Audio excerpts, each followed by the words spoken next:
Hello friends, welcome to study stage. तो आज की इस वीडियो में हम लोग मैरिज बायोडाटा बनाना सीखेंगे। ठीक है, मतलब शादी विवाह में लड़का की तरफ से या फिर लड़की की तरफ से जो मैरिज बायोडाटा मांगा जाता है तो वो कैसे हम तैयार करेंगे, क्या क्या स्टेप होता है मैरिज बायोडाटा बनाने का, वो यहाँ पे हम लोग सीखने वाले हैं। ठीक है, अगर आप मैरिज बायोडाटा पेन से कॉपी पे बनाना चाहते हैं तो आप जो है इस प्रकार जो है स्टेप बाय स्टेप बना सकते हैं। ठीक है, या फिर कंप्यूटर में बनाना चाहते हैं तो यही स्टेप आपको वहाँ पे फॉलो करना पड़ेगा। इसी स्टेप से आप बनाना स्टार्ट करेंगे। ठीक है, पहले लिखेंगे मैरिज बायोडाटा, उसके बाद जो है हमें दूसरा स्टेप क्या करना है, पर्सनल डिटेल्स, अपने बारे में जो भी आपका पर्सनल डिटेल्स है, पर्सनल डिटेल्स लिख के यहाँ पे हम नेम लिखेंगे। ठीक है, नेम में आपका जो भी नाम होगा वो यहाँ पे हम लोग लिखेंगे। जैसे कि मान लेते हैं नाम में जितना भी हम यहाँ पे बता रहे हैं एग्जाम्पल के तौर पे लिखते चले जाएंगे, जिससे कि आपको अच्छे तरीके से समझ में आए और आप बना सके मैरिज बायोडाटा। नेम में यहाँ पे हम लिख देते हैं आपका जो भी नाम होगा, यहाँ पे आप वो नाम लिखेंगे। ठीक है, उसके बाद जो है DOB यानी डेट ऑफ बर्थ, आपका जो डेट ऑफ बर्थ होगा वो यहाँ पे आपको लिखना है। जैसे कि मान लेते हैं आपका डेट ऑफ बर्थ है 20 तारीख, तीसरा महीना, आपका जो भी डेट ऑफ बर्थ रहेगा उसके बाद ईयर लिखेंगे। जैसे कि 2001 में आपका जन्म है तो 2001, इस प्रकार हमें यहाँ पे लिखना है। ठीक है, उसके बाद जो है डेट ऑफ बर्थ लिखने के बाद आप हाइट लिखेंगे। हाइट लिख करके जितना आपका हाइट होगा ना वो लिखेंगे। जैसे कि आपका हाइट मान लेते हैं 5 फीट है तो यहाँ पे एक डैश ऊपर दे देंगे तो ये 5 फीट हो गया। और उसके बाद जो है 5 इंच या फिर 6 इंच जो भी होगा, जैसे कि ले लेते हैं 6 इंच, तो यहाँ पे आप 6 लिख करके ऊपर 2 डैश दे देंगे तो ये हमारा इंच में, ये इंच को डिनोट करता है। डबल डैश ऊपर नंबर के इंच में डिनोट करता है और सिंगल जो डैश होता है वो फीट में डिनोट करता है, यानी 5 फीट 6 इंच जो है यहाँ पे आपका हाइट हो जाएगा। ठीक है, उसके बाद है हमारा कॉम्प्लेक्शन। कॉम्प्लेक्शन कहने का मतलब है कि आप गोरे हैं या सावले हैं, इस प्रकार हमें करना है। तो कॉम्प्लेक्शन लिख करके यहाँ पे हम लिखेंगे फेयर। ठीक है, फेयर मीन्स होता है गोरा, तो यहाँ पे आप गोरे हैं तो लिखेंगे फेयर।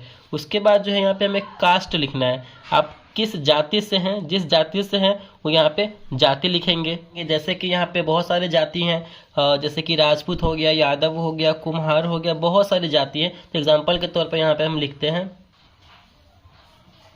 राजपूत। ठीक है, ये एग्जाम्पल के तौर पे लिखते चले जा रहे हैं जिससे कि आपको समझ में आए कि हाँ कहाँ पे क्या लिखना है। उसके बाद है रिलीजन, यानी आपका धर्म कौन सा है। जैसे कि आप हिंदू है, मुस्लिम है, सिख है, ईसाई है, जो भी जिस धर्म से है वो यहाँ पे धर्म का नाम लिखेंगे। जैसे कि आप हिंदू हैं तो यहाँ पे लिखेंगे हम हिंदू। ठीक है, चलिए इसके बाद है यहाँ पे एजुकेशन, यानी आपका हाईएस्ट जो एजुकेशन है, हायर एजुकेशन, वो यहाँ पे लिखना है। जैसे कि आपने MSc किया हुआ है, MSc किया हुआ तो यहाँ पे हम लिखेंगे MSc।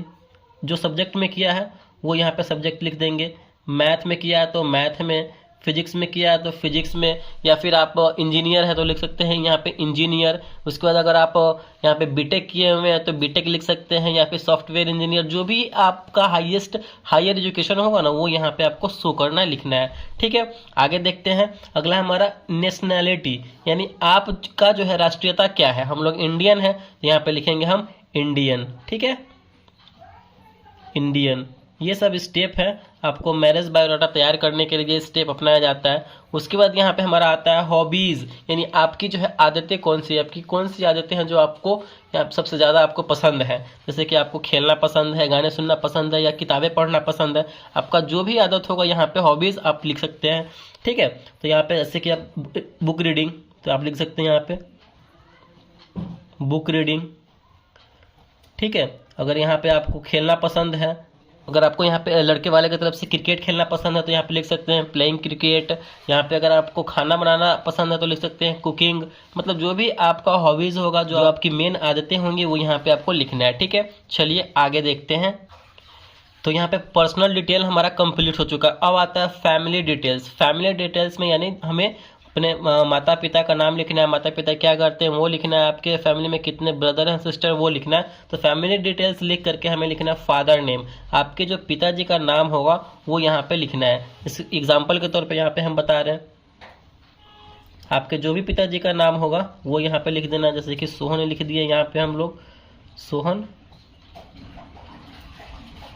राजपूत, जो भी आपके पिताजी का नाम होगा वो यहाँ पे हमें लिखना है। उसके बाद हमारा ऑक्यूपेशन, यानी आपके पिताजी क्या करते हैं, क्या व्यवसाय करते हैं, आपके पिताजी का ऑक्यूपेशन क्या है। अगर वो टीचर हैं, गवर्नमेंट जॉब में है तो यहाँ पे लिख सकते हैं आप गवर्नमेंट जॉब टीचर। कुछ भी, अगर किसान है तो यहाँ पे लिख देंगे आप फार्मर, ठीक है। तो लिखते हैं यहाँ पे हम लोग टीचर। सब एग्जाम्पल के तौर पे यहाँ पे हम आपको बताते चल रहे हैं। अगर किसान है तो लिख सकते हैं फार्मर। जो भी आपके पिताजी का ऑक्यूपेशन है वो लिखना है। उसके बाद है मदर नेम, आपके माताजी का जो नाम है वो यहाँ पे हमें लिख देना है। चलिए एग्जाम्पल के तौर पे यहाँ पे हम आपको लिख दे रहे हैं मीना देवी। जो भी आपके माताजी का नाम होगा वो यहाँ पे लिखेंगे। उसके बाद ऑक्यूपेशन, आपकी माताजी क्या करती है, अगर जॉब में है तो जॉब का नाम लिखेंगे, या फिर अगर हाउस वाइफ है तो यहाँ पे हम लिखेंगे हाउस वाइफ, ठीक है। हाउस वाइफ यानी गृहिणी, ठीक है। उसके बाद है ब्रदर, आपके घर में भाई हैं, जितने भी भाई हैं वो लिखेंगे ब्रदर। आपके 2 ब्रदर हैं तो यहाँ पे लिखेंगे 2 ब्रदर, 3 ब्रदर है तो 3 ब्रदर, 4 ब्रदर है तो 4 ब्रदर, ठीक है। और उनका बारी बारी से यहाँ पे नाम लिख देंगे। जैसे कि नाम है मोहन, दूसरे का नाम है कुंदन, ठीक है। जो भी नाम होगा लिखेंगे। और यहाँ पे अगर शादी हो गया तो लिखेंगे यहाँ पे मैरिड, अगर नहीं शादी हुआ तो लिखेंगे हम अनमैरिड। अगर जॉब में है तो लिखेंगे जॉब में जो भी कुछ भी हो, जैसे कि अगर ये कुंदन आर्मी है तो यहाँ पे हम लिख देंगे आर्मी, ठीक है। जो भी मतलब जो भी होगा आप यहाँ पे लिख देंगे। हम आपको एग्जाम्पल के तौर पे सारी चीज़ें बताते चल रहे हैं, जिससे कि आप एक भी मिस ना हो, ठीक है। उसके बाद भाई का तो हो गया। आप आते हैं सिस्टर, यानी आपकी सिस्टर भी है तो यहाँ पे लिखेंगे सिस्टर। अगर एक सिस्टर है तो एक सिस्टर, 2 सिस्टर है तो 2 सिस्टर, यानी 1 सिस्टर यहाँ पे हम लिख रहे हैं 1 सिस्टर। जो भी नाम होगा सिस्टर का वो नाम यहाँ पे सिस्टर का लिखेंगे, ठीक है। नाम लिख देंगे हम सिस्टर का। उसका मैरिड हो गया, शादी हो गया तो यहाँ पे लिख देंगे मैरिड। अगर जॉब में है तो यहाँ पे लिखेंगे मैरिड, और बगल में फिर आगे जॉब, जो भी जॉब में हो गया, टीचर हो गया, कुछ भी हाउस वाइफ हो गया तो वो भी अपना लिख देंगे। चलिए हमारा फैमिली डिटेल्स जब कंप्लीट हो जाता है तो अब हमारा लास्ट आता है एड्रेस डिटेल्स। एड्रेस डिटेल्स में आप एड्रेस लिखेंगे। अगर आप गाँव से बिलोंग करते हैं तो ऐसे लिखेंगे विलेज लिख करके, जो भी आपका गाँव का नाम होगा वो। उसके बाद हमारा आता है पोस्ट ऑफिस, ठीक है। पोस्ट ऑफिस में यानी डाकघर। उसके बाद आता है हमारा पुलिस स्टेशन, ठीक है। उसके बाद हमारा आता है डिस्ट्रिक्ट। अगर गांव से बिलोंग करते हैं तो ऐसे लिखेंगे। अगर आप कहीं शहर में रहते हैं तो आप जैसे कि जो भी आपका एड्रेस होगा वो एड्रेस यहाँ पे शो करना है। उसके बाद कॉन्टैक्ट डिटेल्स हमारे लास्ट में जो है नंबर यहाँ पे हमें दे देना है, ठीक है। नंबर यहाँ पे दे देंगे। जो भी आपका मोबाइल नंबर होगा यहाँ पे हमें मोबाइल नंबर दे देना है। तो इस प्रकार जो है हमारा यहाँ पे मैरिज बायोडाटा कंप्लीट हो जाता है। इस प्रकार हमें मैरिज बायोडाटा बनाना है। आई होप ये मैरिज बायोडाटा आपको अच्छे तरीके से समझ में आ गया होगा कि मैरिज बायोडाटा हमें कैसे बनाना है। अगर यहाँ पे फ़ोटो का भी आप जगह दे सकते हैं, फ़ोटो भी यहाँ पे आप लगा सकते हैं। तो ये तरीका होता है हमारा मैरिज बायोडाटा बनाने का। आई होप ये वीडियो आपको अच्छा लगा होगा, पसंद आया होगा। तो प्लीज़ वीडियो को लाइक कीजिएगा, चैनल पर नए हैं तो चैनल को सब्सक्राइब जरूर कीजिएगा। Thank you.